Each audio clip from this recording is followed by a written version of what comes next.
Hello बच्चों, let's see this question. The question says, what is true for cleavage? Options are size of embryo increase, size of cells increase, size of cells decrease, and size of embryo decrease. So the key concept here is cleavage. Cleavage क्या है? zygote में जो rapid mitotic divisions होती हैं,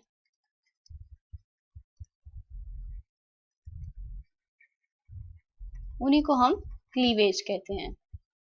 cell का cycle जो है वो जनरली दो फेजेस में डिवाइडेड होता है, interface and mitotic phase. Interface में दो ग्रोथ फेजेस होते हैं, G1 एंड G2, और इनके बीच में होता है S फेज.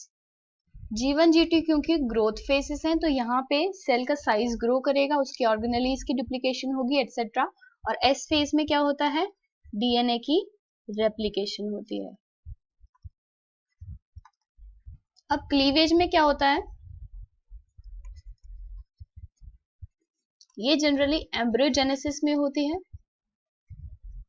यानी एम्ब्रियो की फॉर्मेशन या उसकी डेवलपमेंट के टाइम पे. अब यहां क्या होगा, जो इंटरफेस है उसमें सिर्फ एस फेज होगा, एस फेज ओनली. यानी ग्रोथ तो सेल की हो ही नहीं रही, जिसकी वजह से सेल का साइज जो है वो डिक्रीज करता जाएगा.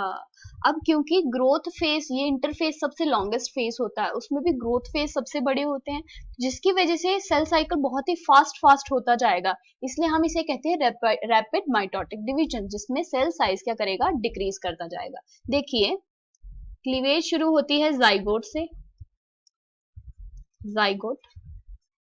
अब इसमें क्या होगा? डिविजन्स होने शुरू होंगी. सबसे पहले 2 सेल स्टेज होगी, ये क्या है? हमारे ब्लास्टोमेयर्स. 2 सेल स्टेज के बाद आती है 4 सेल स्टेज. ये हमारे चारों क्या हैं? ब्लास्टोमेयर्स हैं. इसके बाद आएगी 8 सेल स्टेज, उसके बाद आएगी 16 cell stage. 8 to 16 cell stage को जो है इसे हम बोलते हैं मॉर्यूला. उसके बाद अल्टीमेटली बनेगा ब्लास्टोसिस्ट. तो ये हमारी क्लीवेज हो जाती है. अब यहां हम देख रहे हैं जो ये एम्ब्रियो है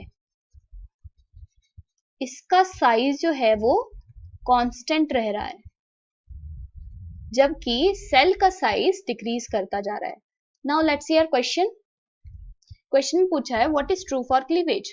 तो फर्स्ट ऑप्शन है साइज ऑफ एम्ब्रियो इंक्रीज. तो एम्ब्रियो का साइज तो कांस्टेंट रह रहा है, इसलिए ये ऑप्शन इनकरेक्ट है. सेकेंड ऑप्शन है साइज ऑफ सेल इंक्रीज, तो सेल का साइज डिक्रीज करता है, तो ये इनकरेक्ट है.